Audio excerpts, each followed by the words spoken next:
And we are live in 3, 2, 1.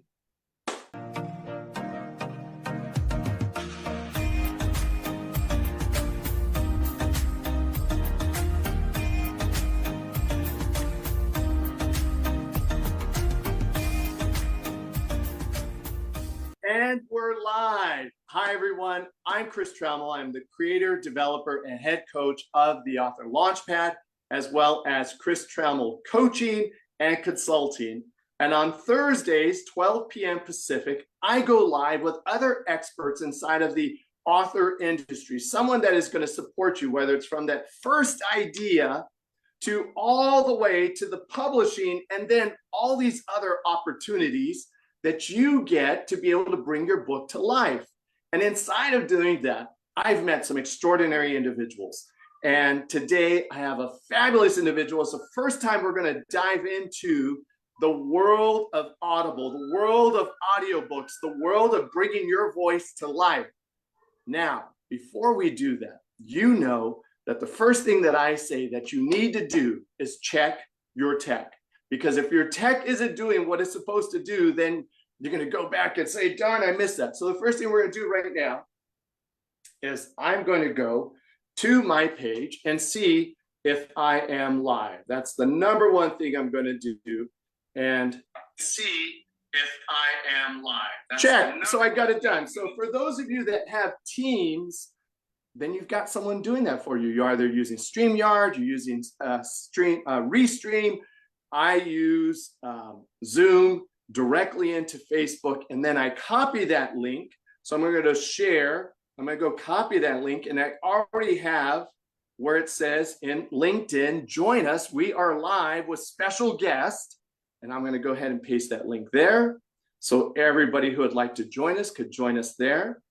And I'm also going to make sure that I am inside of my group, which is the Author Launchpad.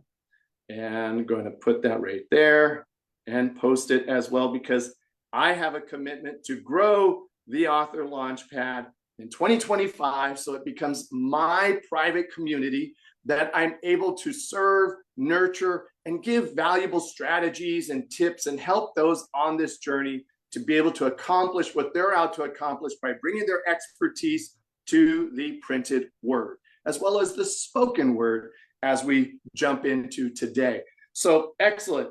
All signs are good. So let's go ahead. I'm going to go back to making sure that I could see any posts or comments right there. Perfect. All right. What time is it? Perfect. 12:05. Thank you so much for being here. If you're watching this on YouTube, on one of the replay pages, or maybe you found this on the new replay page I'm creating, Alexandria, thank you for your time and your listening. I hope that today makes a difference to you. So who do we get to have? Well, I had the opportunity of meeting a fantastic person who I have loved her work for years, and she has Thought Leader Academy, and that's Sarah Cannell. And on Sarah Cannell's live stream, I was paired with another individual who was fantastic. He was gracious, he was kind, and we really just kind of hit it off and volleyed really well back and forth. And I said, David, would you please bring your expertise to the Author Launchpad and allow me to edify you and talk about why you think audiobooks make such a difference? So I'm going to give you a background of his bio, and then I'm going to bring him on stage, our virtual stage, so you get to learn from David and you get to understand why audiobooks are a necessary, critical component in your success as a nonfiction author, as a personal brand, thought leader, visionary, however you label yourself. Let's talk about that today. So here we go.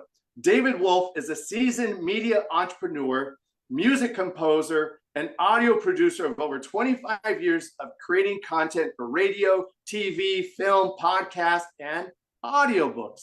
He founded and is the CEO of Audivita Studios. I love the name Audivita. I'm going to make sure that you let us know how you came up with that name. He's helped hundreds of authors, thought leaders, professionals grow their brands through high quality audiobooks and podcast productions. Before founding in 2016 Audivita, he led Cry Wolf Productions, where him and his team produce music, sound design, audio services for major brands and studios, including Amblin Entertainment. If you think of that E.T. riding across the moon, that's Amblin Entertainment. Disney, NBC Universal, Discovery Channel. He's worked with companies like Southwest Airlines, Procter & Gamble, Miller Brewing. It's Miller time somewhere. And his deep expertise in audio production has made him the go-to expert for some of the top names in publishing and media. As the founder of Audivita Studios, he gets to work with a number of independent publishers, as well as some of the larger hybrid publishers, and maybe a couple big house publishers as well.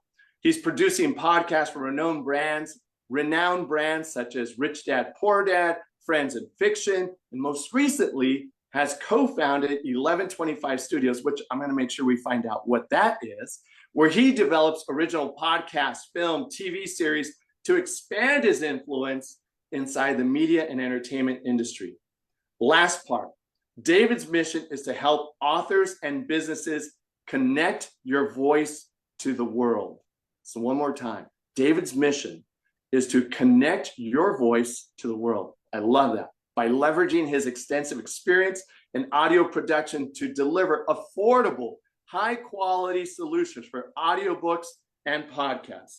So without any further ado, allow me to bring to the stage, add spotlight, Mr. David Wolf of Audivita. David, welcome. It is a pleasure to have you on the Author Launchpad Livecast today. Thanks so much. Thank you, Chris, for having me. Great to be with you. And thank you for that very kind and generous intro. I hope so. I add value to your show today. It was great to be with you.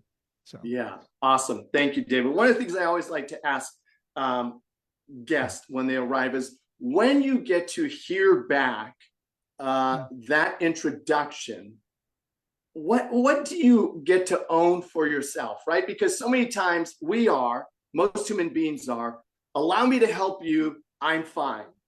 Allow me to edify you, I'm okay. But when you get to see, like, man, I've covered some ground inside of this journey. It's totally that kind of a feeling. When you hear your own bio, your own obituary read back to you, it's fascinating because you sort of reconnect with the journey that got you to now in a meaningful way. And so much of this journey has been about, first of all, expressing myself earlier in my career when I was younger. And it was all about playing and then writing music for clients, initially for myself and then for others. Over the years, for me, the journey has transitioned into helping others connect their voice to the world. So it's less about me on a lot of levels. And I know we'll unpack a lot of this, but I like to rave about the team that we've created over the last 6-7 years. And they're the reasons the business exists as much as me being the spark for it at the beginning. Or more, really. So it's about impact. So, as I look back, thank you for the question. It's interesting. Yeah. As any of us hear our own bio, it has that effect. Yeah. Really well done, David. And before I jump to the next question, thank you very much for allowing me to acknowledge you for the work that you've done, because without that journey, without all the failures, without the hours, money, time spent, you couldn't bring forward in a crystallized, clean process that which makes a difference for all of these individuals that you're going to support moving forward. And sometimes we forget to own it, but without owning that, we don't get to do what we do moving forward. Absolutely. I couldn't agree with you more. Yeah. Absolutely. Okay, David. So what does Audivita do? Let's get that in your words before I get too excited and take us off track. Sure. At the highest level, Chris, we are a production company. We're a virtual company that produces audiobooks and podcasts. Those are, in general terms, our two deliverables. That's how we started. I really built the business understanding that there's common processes between those two deliverables, but there are profound differences between those two sides of our business, which we can unpack to the level you like on this show. So that's what we do. About 6 years ago, I formed a team to do this.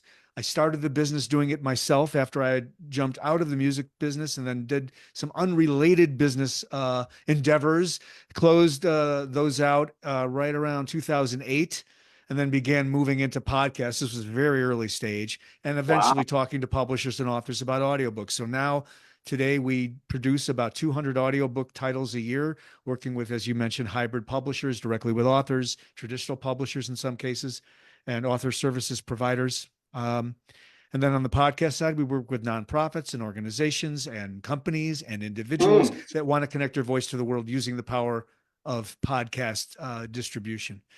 So it's all about production and distribution for us, and in some cases, monetization on the Well, now podcast you're side. talking, I think now you're talking the golden goose language. I love that. Production and distribution. And today we're also going to talk about monetization. So, David, the Yeah. teacher in me comes out. I take notes. I know we've got the note takers and the AI going, but the AI doesn't catch the nuance. It doesn't catch the energy. It doesn't catch the thoughtful, pregnant pause. And that's my job. That's where I listen beyond the AI to make sure, like, wait, let's go Yeah. back to that. What was that one about? Yes, exactly. And I think that's part of the mastery that you bring inside of the podcast and inside of audiobooks is you're listening for the energetics, the delivery, the expertise, the engagement. So let's do that. Let's jump into this first part, audiobooks. What a world. Tell me, before we dive all the way in, what was the first audiobook you got to record? Oh my goodness. I don't know. Ooh, good I one. think it was, well, I don't know if this was the very first one I recorded, but I think it was a book about women's suffrage. The women's, it was a historical kind of documentary style on the history of women and the suffrage movement. I know that was one of the first. I don't know if that was the first. You know, the memory is a funny thing, right? But of the hundreds and hundreds and hundreds we've done, as I explained, I was doing it alone in the beginning. I was recording, producing, post-production, editing, and helping with distribution. That was one that I did all by myself. So, Did you really? Now, did you read that, or was oh this no, one no, where no. I've never cast myself for talent. I've always hired outside talent. And I've been conditioned. First of all, I do it? Maybe, but I always wanted to separate and objectify the performance from the production. And we still do that. Today we have a casting team. So let me back up and just say that about 75 to 80% of the work we do is with thought leaders and nonfiction authors that where they are the voice of their brand, they're their connectivity to market. And so it's all about capturing the most connective and honest and transparent performance from them in the recording sessions.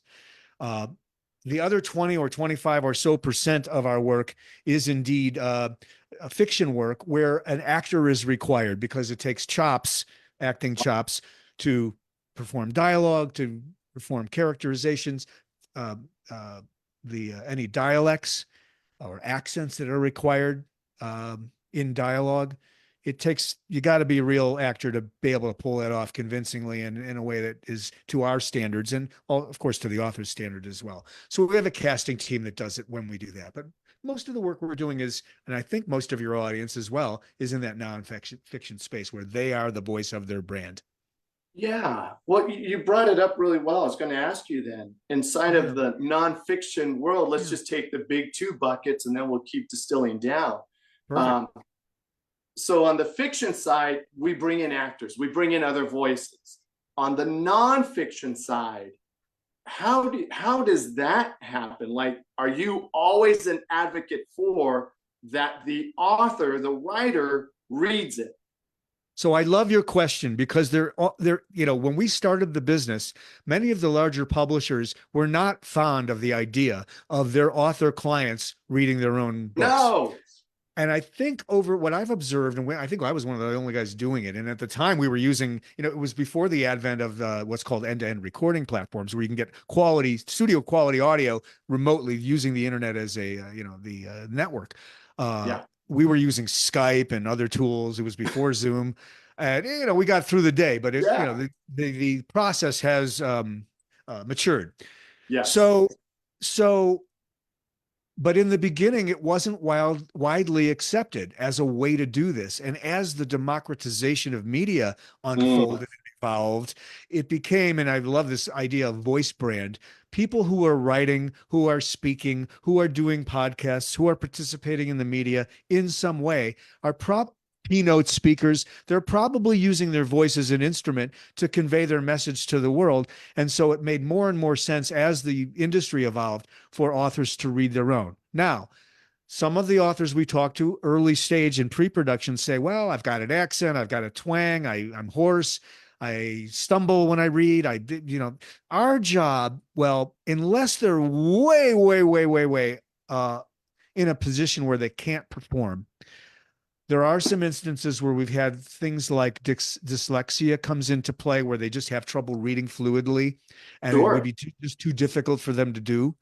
Um, we've had other situations where the content, while I will argue that emotional content is a very good thing to do on your own, they don't have the capacity to compartmentalize the performance from the content. It's just too difficult for them to revisit their days at war or the difficult divorce they went through or the fact that they have a severely autistic child and they just can't perform. But in most of the cases, when we're dealing with an author who has done this, they may be a thought leader, a storyteller, what have you, and it's nonfiction, they're game to try because there's an experiential side to doing their own performance that I sometimes call a side effect, but it's actually a profoundly important part of the process for an author to reconnect with their words and record them with someone in studio, in a virtual studio like this, with a producer. It's just profoundly beautiful. And they get a lot of value out of that. Oh, and by the way, an audiobook comes out the other end of that process. So for all of those reasons, we like to be advocates for the author reading their own, but we do understand there are cases, sometimes they don't have time to sit in Right. a series of 90-minute recording sessions and do it. So in those cases, we'll go ahead and cast someone that represents them as closely as possible. Of course, with all our books, when we cast, the author is a integrated part of the selection process of the voice, unlike large publishers where I think that's less of the case. That may be Yes. evolving too. So there gives you a little color and nuance about how we like to think about these things. Ladies and gentlemen, Mr. David Wolf packs a sentence full of gold nuggets. I hope you're able to get all of that right there because he You're too just kind. delivered a mini micro masterclass inside of why you should consider being the voice behind your book. And what I really loved is you spoke about breaking paradigms. I have found that my position is a little bit of a disruptor paradigm breaker because Yeah. I say that cautiously, because I know publishers don't like to hear this and it throws authors off, but I'm not Right. interested in book sales.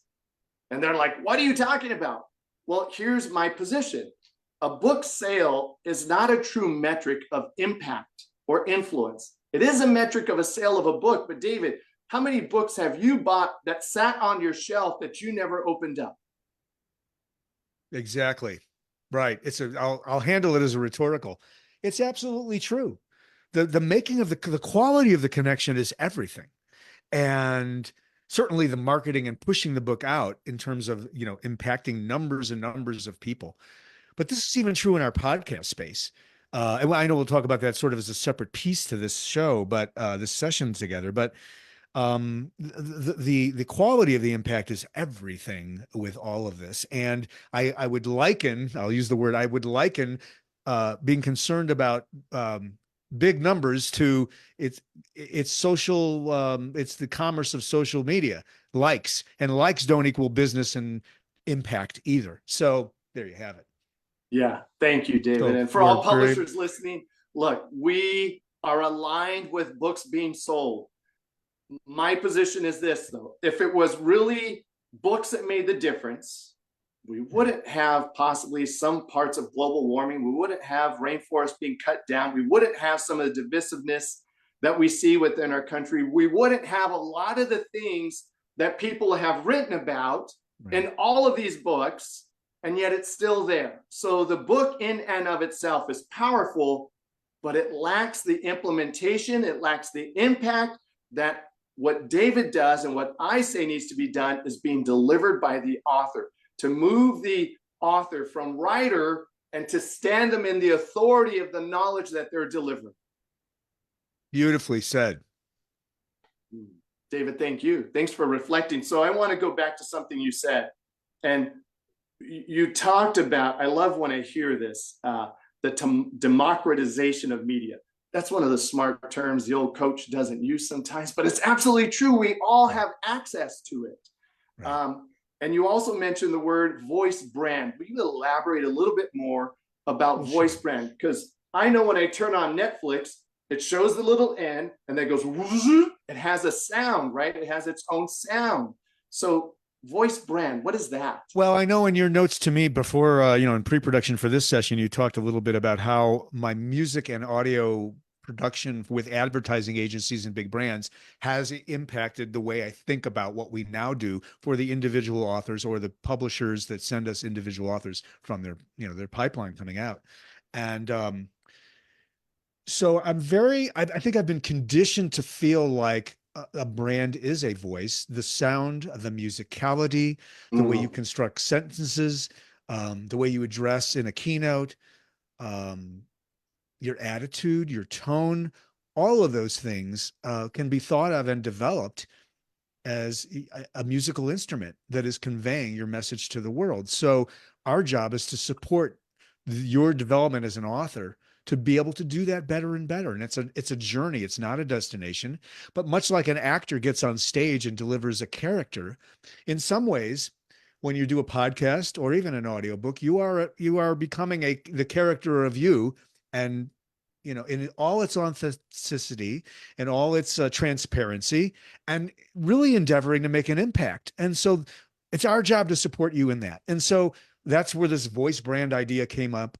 Um, I know I'm not alone in this, and I know that many companies like ours do this and support this idea of the author reading their own and really, supporting them developing a brand. If you are a podcaster that is every week or every day or every other week, you're like you do here, meeting with your audience and establishing that connection emotionally, spiritually, energetically, and certainly and intellectually, and as an educator academically.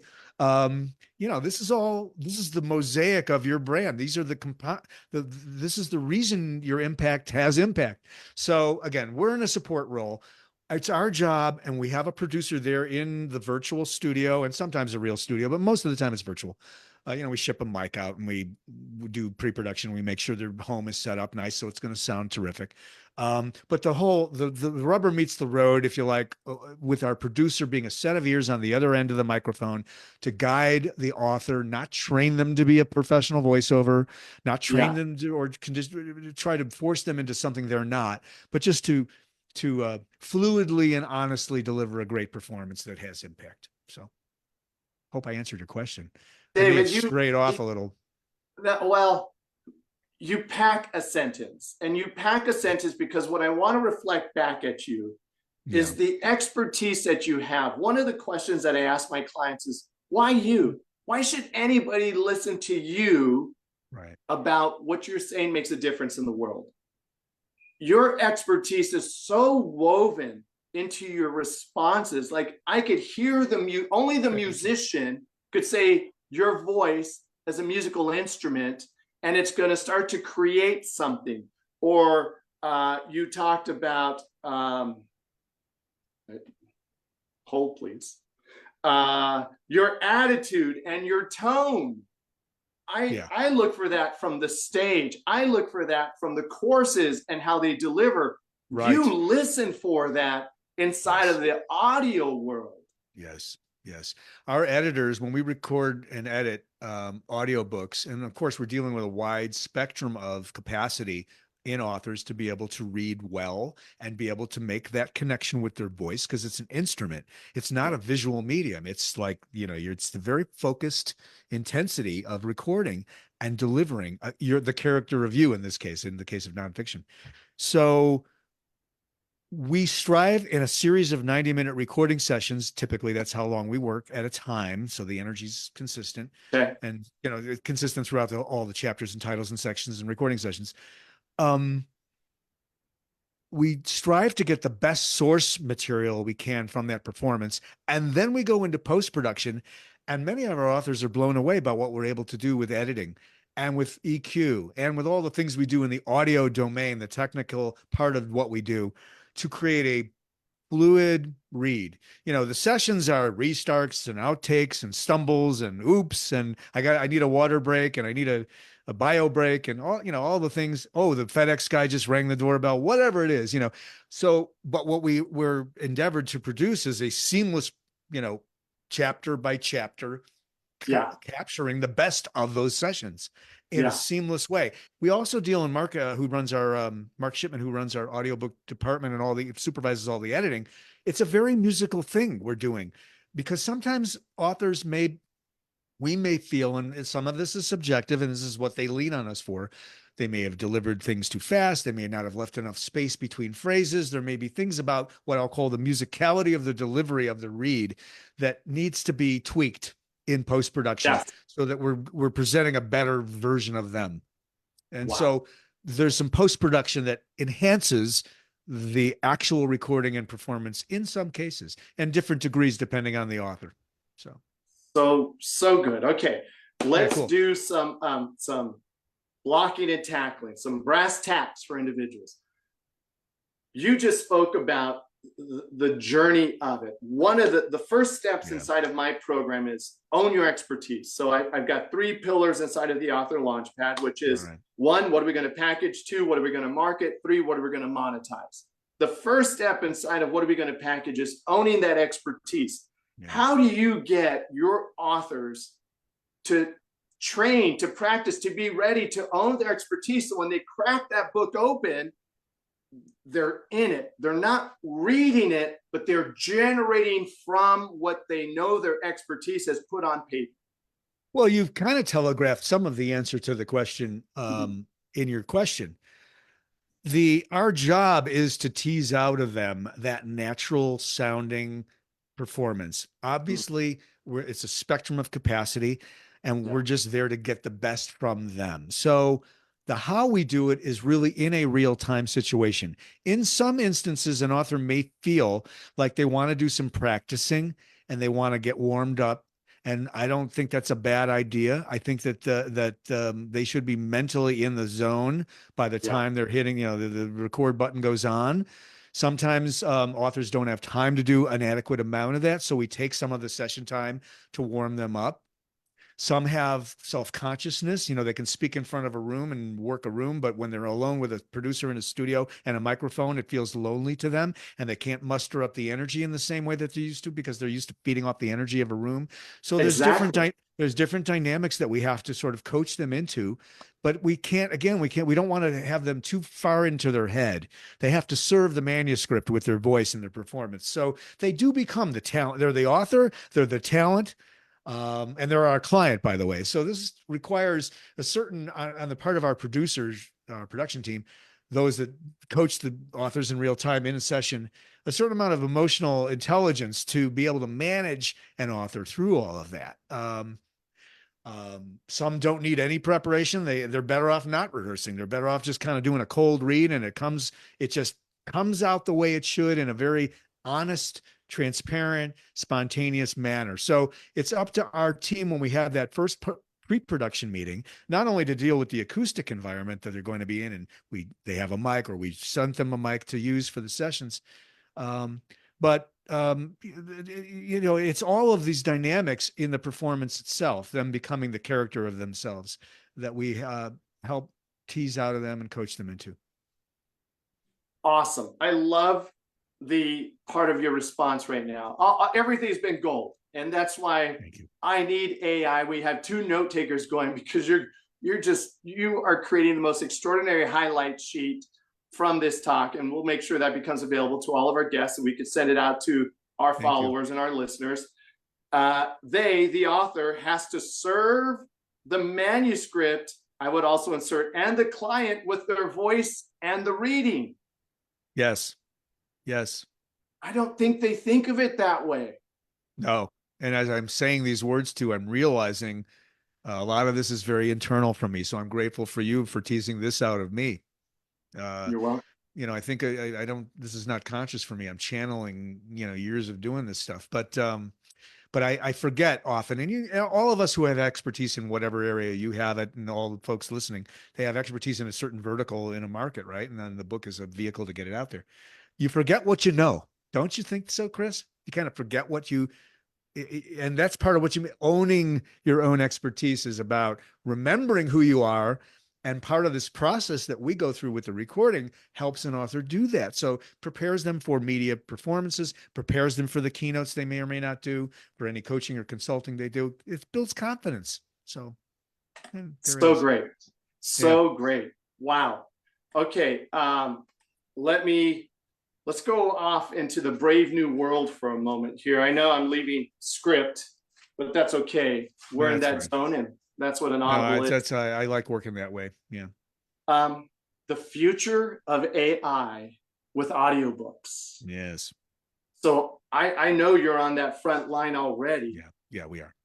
What does it look like? What should take it? I'm gonna just you take it. The future of AI with Well, okay. So the future is now, and the now is continuing to evolve. So what our team and I, and we discuss this weekly, there's a few things about AI that are fascinating, scary, and there's a promise of beautiful things to come. But um, setting aside all of the issues around copyright, because that's not really our expertise. And I know there's a whole world about generating the book, and that's probably your expertise. The generating the content is not so much the concern with what we do. Well, with what we do is the concept of the ability now to clone voices and to produce manuscripts into an audio product without the what I'll call the real-time linear recording process.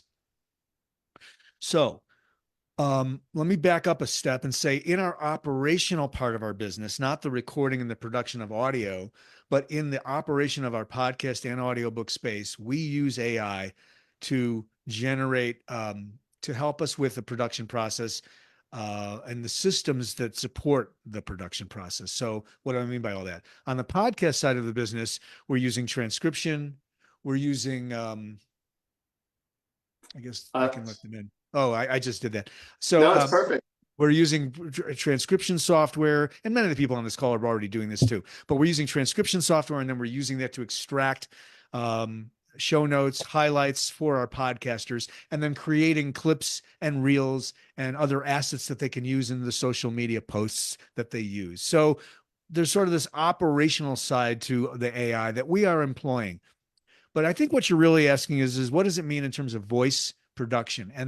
And so what I would say is we now have the ability to do really good clones of our authors' voices. And there are instances where our authors will say, look, I don't have the time to sit in a series of 90-minute recording sessions. My book is 85,000 words. That's going to take me too long. How else can we do this? Or they may say, is there a way that we can optimize the cost of getting the production completed? And so to that, we say, yes, we can spend one session with you recording your voice. We can get it done inside of an hour. And then we can produce the entire book using the cloned version of you. And we go through and we do post-production. We still do editing. We do proofing. We do all that stuff. But we're not dealing with the source audio from a recording session like what you and I are doing today. But we're Right. taking the manuscript, we're ingesting it into a platform, and then we're shepherding that process through to an end product. Using what ends Wow. up happening is, and then again, the voice cloning process and the outputs are getting better and better and better exponentially, just because of the Yes. way these the language models are learning. Right. So, but today we can produce a very, very convincing sound with breaths, with pauses, with inflection. If you're not trained ear, you may not even know it's AI. But in some cases, it's been said. Like we had one case with an author that he wasn't on the spectrum of capacity. He wasn't a fluid reader. I'll just say his performance was a bit of a struggle. So he said, "How about you clone my voice? I love the idea of let's try this." And we did it, and it ended up sounding like a better version of himself, if I could say it that way. So, and there's some nuance in that what I've just said there, but so it can make some improvements in some ways, and yet there are others that may feel that it lacks some emotional connection to the audience. And so this is the spectrum of what we're dealing with now as this thing continues to get better and better. Yeah. So there it is. Well, We, you know, I'm sorry. I was going no, to go say ahead, on, please. on that note right I'll pause there, here. Yeah. it's the AI either serves to deliver a product, Yeah. but may definitely lack the passion that the Right. author would bring, the energetics that the author would bring. So are we That's right. looking to create the product for the purpose of downloads? Right. Or are we looking to create, as you talked about, the brand voice that has Right. people connect with me? Because I would assert the same way we have mirror neurons that allows me to look at you and size you up and be like, I wonder if he's telling me the truth or not. Yeah. Our mirror neurons are going off with AI. And I would Right. imagine that we have audio-based neurons also that are able to hear the tones, the inflections, the truth, Right. the falsity of something, be like, that doesn't sound right, right? Yeah. And we Yeah. see We it have, in the yeah. sound bite. Someone says something, we're like, I don't Yeah. know. Yeah, we have Uh, neural nets, just like, the visual neural nets that are, to drive a self-driving car, autonomous vehicles. It's all part of it. And so they're going to get better, and they're going to continue to get better. You could say, well, let's just get it out to get it out, and let's sell a lot of books, and let's not care so much about the quality of that connection. Or we can say, no, we want, a full-blown connection. And so in that case, we would just do it the old-fashioned way, with a real voice in a studio with a producer. There's a thought I had about this. Oh, it also remember that when you do it with AI, it leaves out this other thing I talked about, which I call the side effect of the experience of reconnecting with your work as a reader performing the work. So you're leaving out that whole that's it. experiential side if you do That's AI. it. So You, David, that's it. That is my argument for you and for everybody, that the more that you distance yourself from your work, from retracing your story, right. from why you did this, because AI is going to handle it, Ghostwriter is going to handle it. When you get on stage, you're going to suck. And I'll just say it like that. You will suck because you did not go back and retrace the deep work that was intended for you to crystallize over here. AI is not about self-actualization. AI is about producing something out in the world to help us create better products, better processes. But self-actualization is an inward game. And that's the person who's a true difference maker, is the one who's willing to do that deep work in the face of, I got such a busy schedule. Block the time out.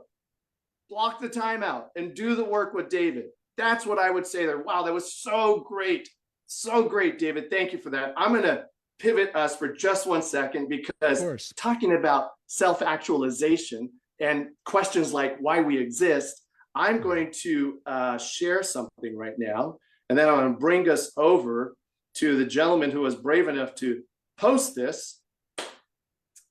So just today, one of our writer colleagues out there, publisher colleagues, Little Cabin Press, posted this. Do you know Corey Kirby? David, have you met Corey? I don't know Corey. No, I do not. He's a good cat from the Pacific Northwest. Good. You're going to meet him right now. And he's talking about audiobooks. And literally, he served us one right over the plate. And I said, okay. And he picked Alex Hormozi. And I have the book right here, $100 million offer. So he was really reading my mind. But I loved these numbers that he talked about right here.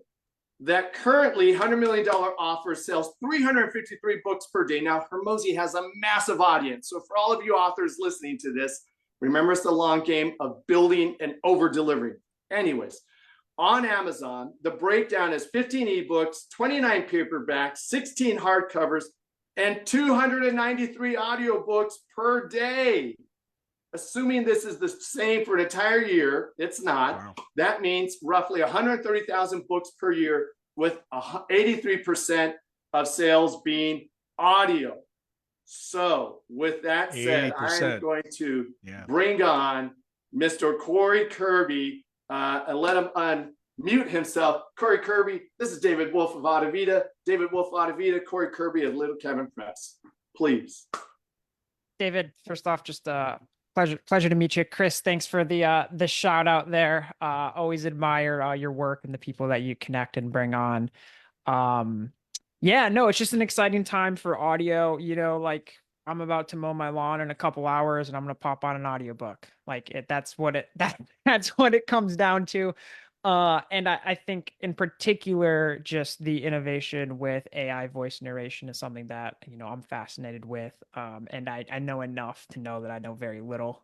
type of way. So I wanted to hop in here and We're just kind all of, learning, Corey. It's true.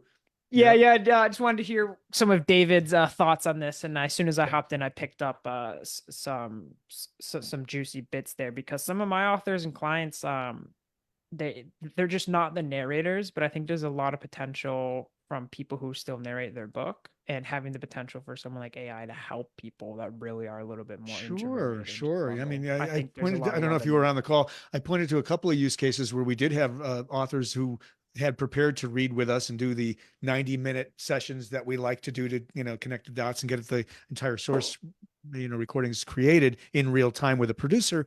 And he finally had just said, you know what, I don't like the way this process isn't working. I don't have time, whatever it was. So sometimes it's a question of convenience as much as anything else. We cloned his voice. We can get that done inside of an hour. And then we got to work producing the entire audiobook using AI voice gen. And so, this is what we do. We're audio professionals. So the system creates the source material from AI, and then we tweak it and put in the timing, nuances, any really shepherding it to be more human is maybe one way of thinking of it. And Oh, you've got a product coming out the other side of it. So there's a practical side to the AI that's probably the most profound piece to this, because we pointed out together, Chris and I were talking about the fact that the reading of the book as an experience is profoundly impactful for an author. As you know, it prepares them to do other things, maybe even write their next book. So, it's a balance. How do you want to spend your time? How do you want to spend your energy?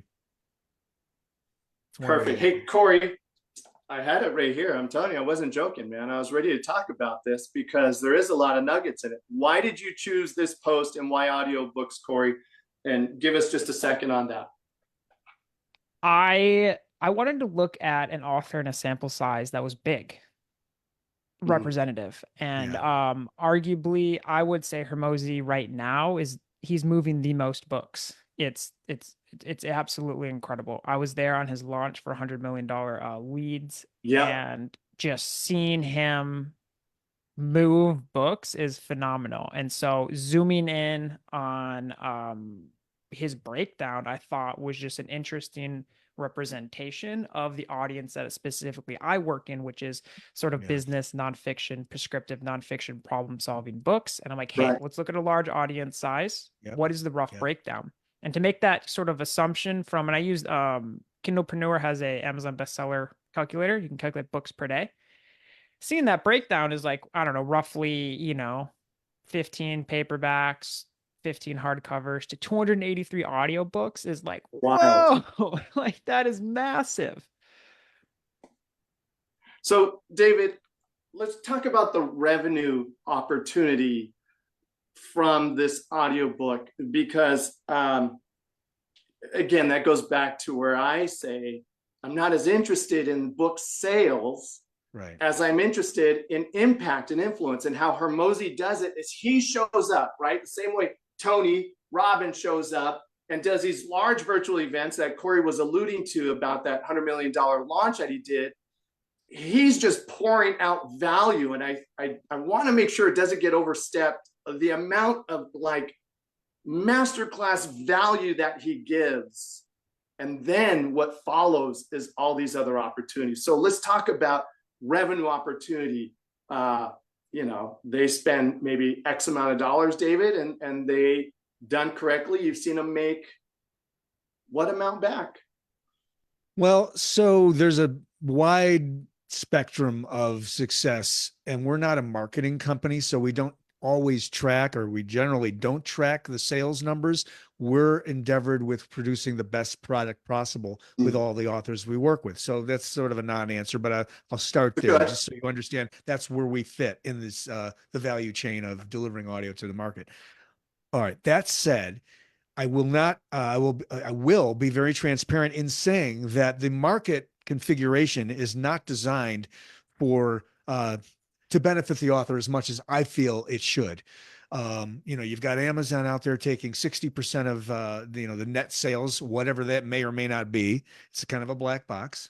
Yeah. And there's a sort of quasi monopoly, if not an actual monopoly, going on with Audible, Amazon, and Apple. And Mm-hmm. so the author is challenged with, I'm making an investment in this product, and I hope to make my money back, but I may or may not. Now, there's two poles. The way I think of the way I visualize this is the not our market, but I'll say it so this is contextualized. The fiction author, the book is the product, and so they're typically looking much more at the ROI. The other side where we live, this nonfiction, thought leader side of the market, they're I would suggest that they're really the focus there should be ROR, return on reputation, Oh, ROB, return on brand. Uh, they're looking. The book is there as a marketing investment. It's a capital expense. It's not. It's a capital item on their balance sheet. It's not an expense. They're investing in their brand, and so it's a very different equation, I think, in context for the nonfiction author. Look, they want to sell books and they want to make their money back on production, and I get that. yeah, So it's hard to, and each author has a different set of economic constraints or opportunities that they're contending with. So when we talk to a new author about doing their book, there have been instances where we say, you know what?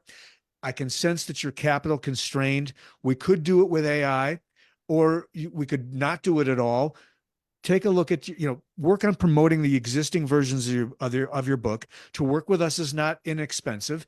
And let's talk in 6 months or a year after you've got some numbers and you can justify the expense for yourself. So we have had instances where I've talked an author out of doing audio because it didn't make sense to jump into that thing until yeah. they really knew that they had an audience they were cultivating with the other versions. Wow. Is this helpful? I hope it's helpful. It is. Corey, I'll let you go first and then I'll jump in if you've got to share there, Corey. Yeah, I think there's kind of like two like, if I was to say there's two directions that like a nonfiction author could take, is like, I love that return on reputation. That is like such a cool perspective, and that's a huge focus. Like, I've worked on some books that aren't even available for sale. They're just distributed behind this corporation network. Yeah. Couple books have turned Closed into like system. millions Yeah. of dollars of revenue for clients. Beautiful. So I think that's one path, is how to use the book as a broader sort of, relationship builder, etc. Right. And the other thing is, I think a lot of publishing providers, though, use nobody buys books anymore, or nobody makes money in books anymore, is just a cop out that they don't want to be responsible for sales and marketing. Right. Right. And so, with Amazon's Kindlepreneur's bestseller calculator, is that you can still find there's modest nonfiction authors who are selling and moving books every month that are making passive income and royalties. And so it's really, really hard, but it's still possible. Oh, But yeah. it's two different things that I think you do as you're marketing your book. Are you marketing your book where you're trying to actually move and sell books? Or are you really marketing yourself, your products, your services, you're speaking your reputation? And I think That's an right. author has to sort of determine which path they're going to take down, and both are really hard to do overlapping. Wow. Love that. Love that. Corey, you served me up right there. And David, yes, no one has said ROR, return on reputation.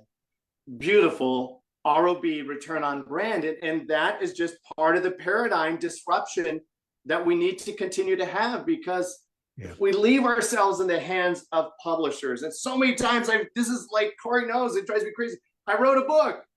Now what? Now what? I wrote a book. It's like, come on, kid, that's showing up with the shoes to the starting line of really getting out there and making the difference. So thank you, Corey, for how you reflected that response. I'll take this one. One of my coaches, Brendan Burchard, read his own book, his own audiobook. Talk about bringing the twang and bringing who you are. 10X Habits by Grant Cardone. If you ever listen to this cowboy read his how he did it, he's all over the place and he brings his naturalness to it. And for me, a little bit of squirrel chaser, ENFP, shiny nickel. I read better when I'm reading something along with the author. I retain it so much faster. I'm a visual audio learner. And then when those two things are together, I don't forget it, right? Like I got it locked in. Like Corey sent me his book almost 2 years ago, and I could remember parts of the surfboard he has, and he's on a bike, and why do you exist, and pictures in it, because I'm just that way. But at the same time, he spoke it into existence. So David, how are you going to keep being the tip of the arrow that has authors see the value, the way Corey described it, behind what all the publishers are doing. Because I don't think Amazon's ever going to release, this person downloaded your book, this person bought your book. They're not going to release that. So how do we keep using this to bring them into our ecosystems? Well, one of the things that I've been looking at is the advent, and there are several platforms popping up on the audio side of the market, and Corey, you may be aware as well, that allow you to sell direct. This idea of D2C, DTC, direct to consumer play. And as a production company, I'm beginning to look at that side for our own business and beginning to participate in the getting the books out, the audio in our case. Maybe more, but audio is what we're talking about here. And this is our core competency. Because you're right, that direct relationship, what Amazon is interested in is them having a direct relationship with the consumer.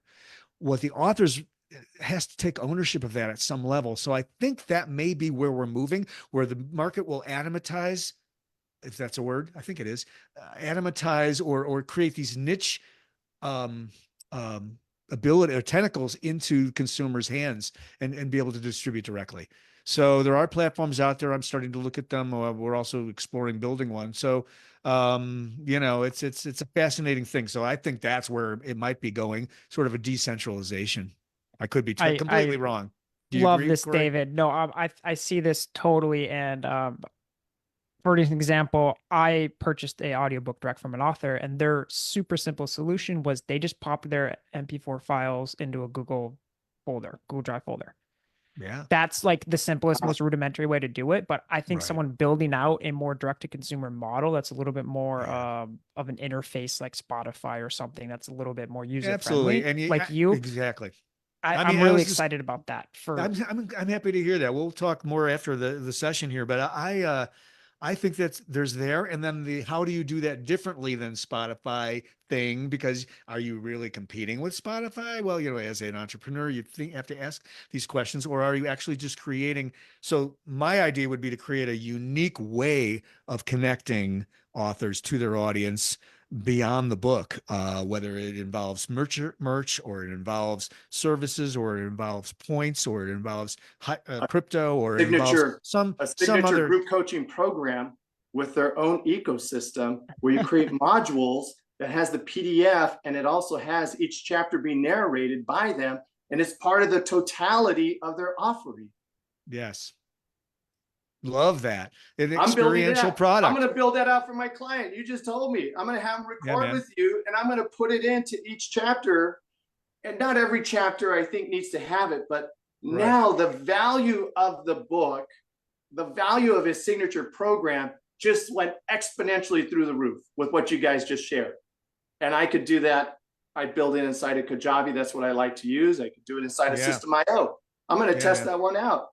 Yeah, David, I think I that's love something that you could just, just like Chris too, you could build this out and be a part of your service offering. It's just, hey, we can integrate it into your, I don't know, your Shopify, your Squarespace, whatever hub they're using, a direct to consumer model. And I think specifically for like coaches, consultants, professional service providers, this is huge because people's numbers is like, I don't know, 2,000 of the right names that can support someone's business and community for years and decades. And so if that's their focus, this direct to consumer model has a lot of weight. And that's how I got my very, very first start is I sold my book direct to consumer, Why Do You Exist, on my Instagram page. To this day, it's still not on Amazon. And, it sold like 500 books by my metrics of success. It was successful. And that's how I got my first leads. My first business 7 years ago was from that book, direct to consumer. And I'm working on my next book. And David, we're going to chat because I'm trying to scale this up for my we'll next integrate. one. Let's see how we can integrate some of our service. I got a terrific team over here, so I'm very excited about the prospect of working with you. And I love the way you think about all of this. And I'm sure that there's no accident we're here today. That's how the world works. Yeah. So why do we Chris exist? Is good. Well, Chris is is good. exist. And Chris, you're a high intuitive, man. I got to tell you, it was beautiful. So. Well, and what was cool about what Corey just showed is, the question, why do we exist, right? And my version is living your life's work. Like, are you doing what you are here to do, Right. or you're just trying to crank out some piece of something to move your career forward, which is great, but it doesn't fulfill you at the very end of it all. It's just That's kind right. of halfway up the pyramid of that hierarchy of being, right? It doesn't get you to the fulfillment, self-actualization, being seen, being heard, being known. Bingo. Corey, thank you for jumping in. You added such extraordinary value here. I'm going to edify David as we land this plane and put our tray tables up. Perfect. Yeah. Really extraordinary. So David, I want to make sure that people know where to find you. I'm going to throw come my, right. can I throw my email in there? Is that okay? Yes, you absolutely can. Well, I'm going to do this. I'm going to do one better on you right now too. Yeah, I do. Ladies and gentlemen, if Yay. you would like to connect with Mr. David Wolf, I invite you to go to LinkedIn. You will find him. Oh, see, there's Corey's message right there. He's like, tell me about this. Connect your voice to the world. I love it. Nice, big, bold banner saying exactly what you do. Please find David at LinkedIn/Audivita. And you can also go to the website audivita.com. AUDIVITA.com. Hey, David, what does Audivita mean? Oh, good question. I saw that in your notes. So it's derived from the Latin and it means the sound of life. Audivita. Oh, yeah. Audi. It's right there with you too. Why do you exist? Life work, the sound of life. I knew it. I knew it. So it's a musical-ish. Yeah, I've always been fascinated with the recorded audio and just audio in general. So yeah. All right. Any last championing statements for the author that's listening to this? What do you want to share with them? Oh, I want to say that, look, this is participating in this new thing called audio that's exploding because of the hypermobile movement market. The ability to not be captivated by a visual element, a screen or a book it's been just a very exciting ride to participate in for the last 10 years or so. And I'm looking forward to the evolution of all of this, AI, not AI, all of it, and the experiential level of all of this and how audio might integrate to some other things that are not specifically audio. It's all very exciting. And I'm happy to speak with anyone or anyone on that wants to on this call or otherwise that wants to learn more about how this all works and how we may be able to help them do it. So thank you. And then gratitude to you for bringing me on. I am grateful to you, Chris. Received. Thank you, David. And for everybody who got to be there, you had Corey Kirby hopping on. I will make sure his information follows this and David's information follows this. And if you really distill down, ladies and gentlemen, what you heard today, it is our commitment to you to get your work out into the world in a way that impacts, influences lives. And along the way, income is not a bad thing, right? So that's who we are for you. Please reach out to us. And we are going to complete this live stream. Thank you so much, David Wolf. It's been a pleasure. And to all that were watching us live or replay, we'll see you later. Bye for now.